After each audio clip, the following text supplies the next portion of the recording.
Before I even start, I'd like to state that there are spoilers for 2 different shows in this, Stranger Things Season 3 and The Walking Dead. So if you care about that, click away. The other thing is this really isn't the video to validate some of the fan theories or some of your own ideas that you've come up with. This is just me kind of explaining how you can tell based on different story elements that Hopper never actually died without even needing to see the post-credit scene. I like to write. So whenever I'm watching something, I am paying almost exclusive attention not just to the cinematography, the storyline, the characters, and what's happening with them, but I really like to sit back and try to understand why they're doing what they're doing, what made them make that decision, and how will it affect the audience. So as I was watching Stranger Things Season 3, there's one scene which is towards the end of the season, where Joyce and Hopper are trying to shut down this machine that is opening up another gate to the Upside Down. And what happens is Hopper gets out there, he's beaten some bad guy, and Joyce is stuck and left to turn off the machine by herself. Well, if you are in the room when the machine turns off, you explode, basically. Like, you turn into a pile of mush.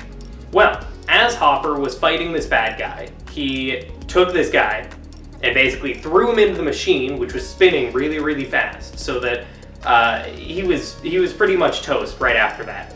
And it broke the machine a little bit. So there's this machine that can kill people, and it breaks, and what happens is that creates this like field of electricity that prevents Hopper from getting out of the room that he's in to help Joyce shut down the machine. So what happens is Joyce has to shut it down anyway with Hopper still in the room.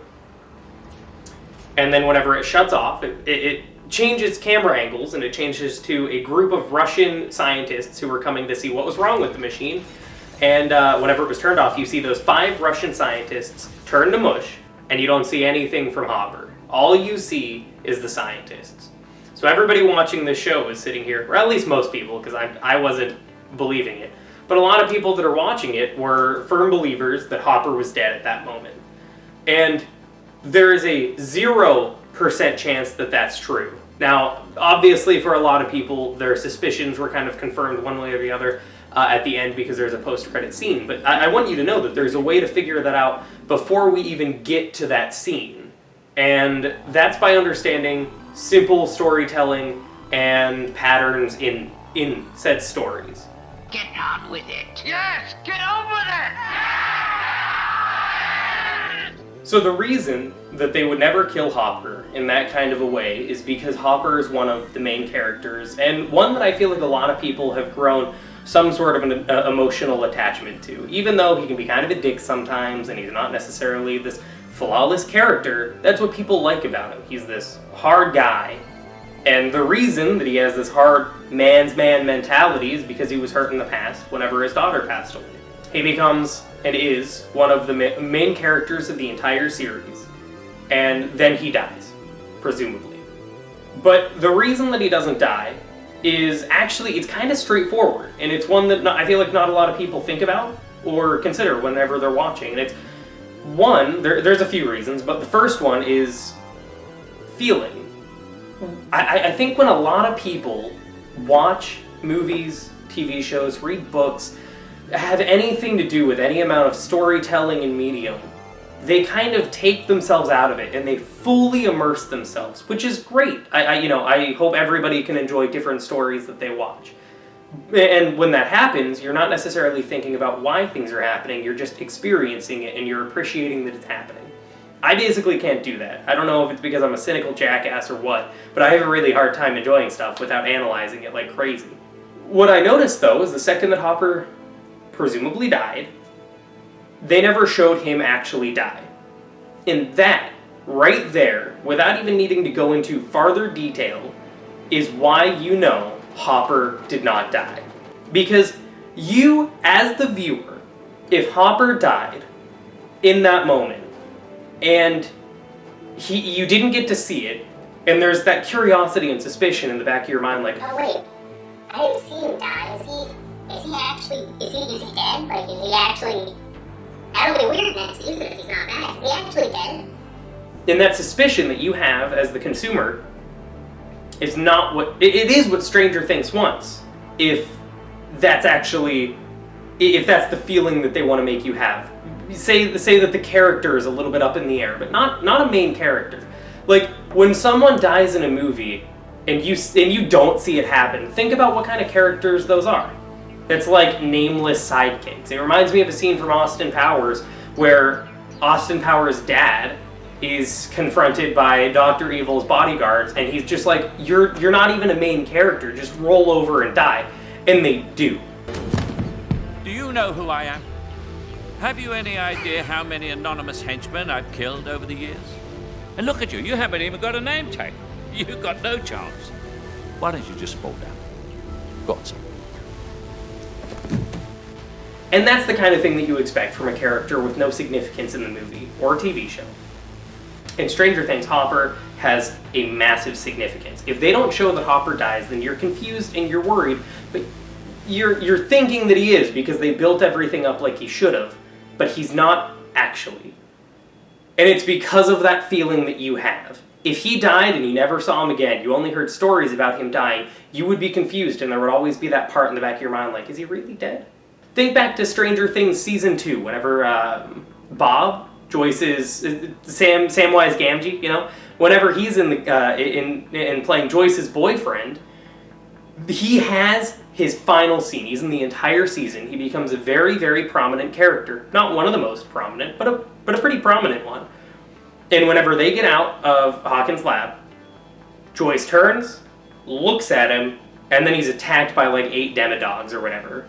And that is a very obvious and straightforward death. There's no coming back from that, and there's no curiosity or question in your mind. You know at that moment that Bob is dead, and he's never coming back, except maybe in the occasional flashback or something. But his actual character has not lived on. Now, if they did that with Hopper, and they wanted Hopper to die, and they wanted to have these dog-like things just attack him and kill him, they have to show the scene just like they did for Bob. Otherwise, that lack of conclusive evidence that he's actually died is enough to bring doubt to people. And it's a really good mechanic for storytelling, because that doubt is the kind of thing that gives people hope, and it makes people, because writing TV shows and movies, it's still a business. You still want people to come back. So seeing that Hopper may or may not have died at the end of Season 3 makes you curious. Huh, I wonder if he's coming back. And then you see the post-credit scene where it's like, Oh wow, they've alluded to maybe Hopper being in a Russian lab. and then boom, you're watching Season 4 in a year when that comes out. Let's think of another character in the show. It's someone that I've already mentioned, and it's someone that some find a little bit annoying and other people find to be the most amazing mother in the universe, and it's not Steve Harrington. So Joyce Byers in Season 1 is strictly interested in helping and protecting her kids, as a mother should. That makes a lot of sense. Joyce is a very redeemable character and people like her. In Season 2, she finds Bob, and Bob's ripped to shreds mercilessly by demodogs. It's not great for Joyce. She's definitely going to have some coping and some therapy to recover from that one. But you know what? She's still a strong woman, and she moves on. Now, if they killed her love interest, who happened to be Hopper at the end of Season 3, again, if they did that in 2 back-to-back seasons, 1, that's kind of boring. I don't want to see someone build these relationships and then immediately lose them, because then, when they build relationships, there's this thought, and you might not even know that you're thinking it, but it's this thought going through your head like, does it even matter? Does it matter that she's trying to be happy and find love? Or is this just another way to try to build some character up just to murder them?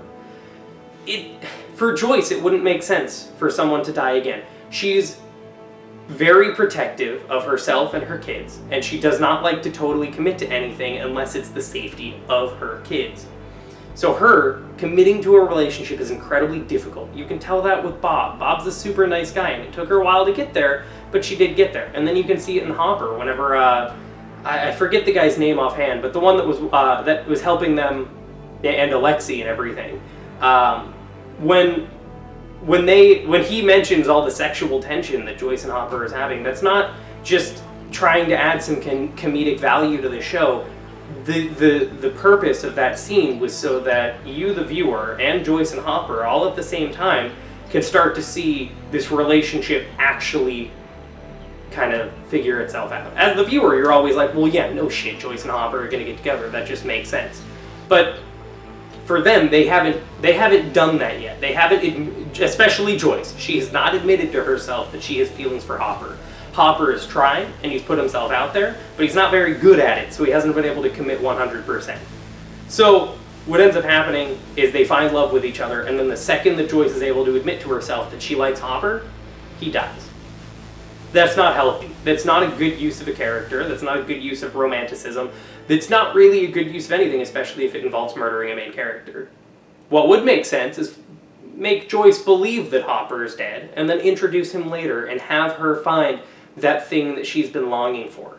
Have her find that thing that this entire show has been revolving around. Yeah, there's all these other things involving the Upside Down and whatnot, but each character has their own development at the same time.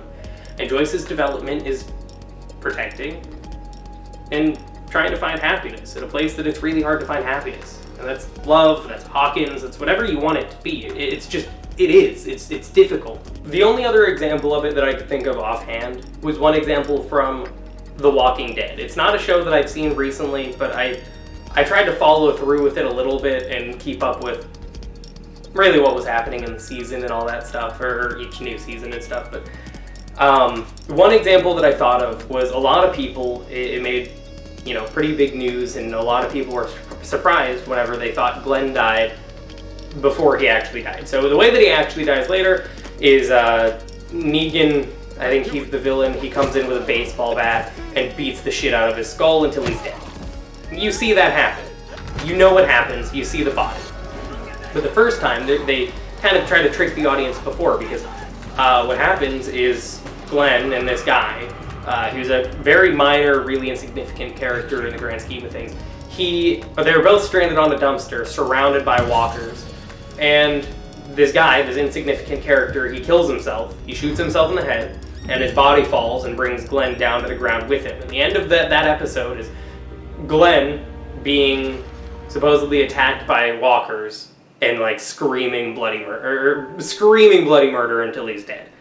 And that's what you think happens. And then the opening of the next episode is him escaping from underneath the corpse that had fallen on top of him from the guy that killed himself, and hiding under the dumpster until the walkers lost interest.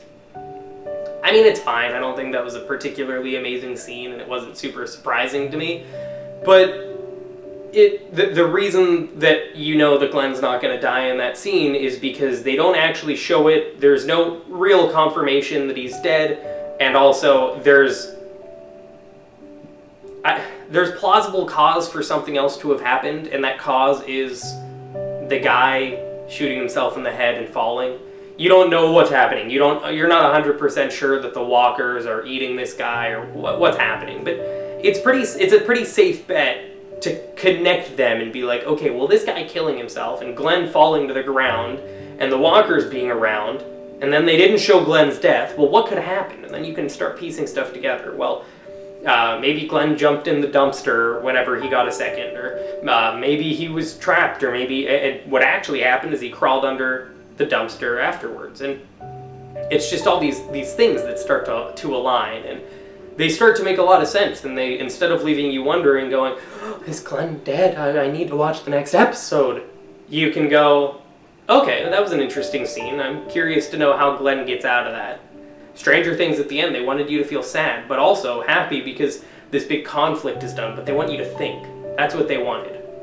They didn't want you to feel sad. If they wanted you to feel sad, they would have showed Hopper's death and they actually would have killed him. That's what they did to Bob in the last season. They wanted you to feel that way. Think about how you're feeling as you're watching stuff, and that'll answer a lot of questions that you'll have. So, hope you enjoyed the video. I know it's more of an educational type thing, but I think I have a lot of fun thinking about this and then using the lessons that I've learned to either make my own stuff or see other shows that are doing it differently or better or worse, and then comparing them. So I don't know, I guess that's it. Thanks for watching. Bye.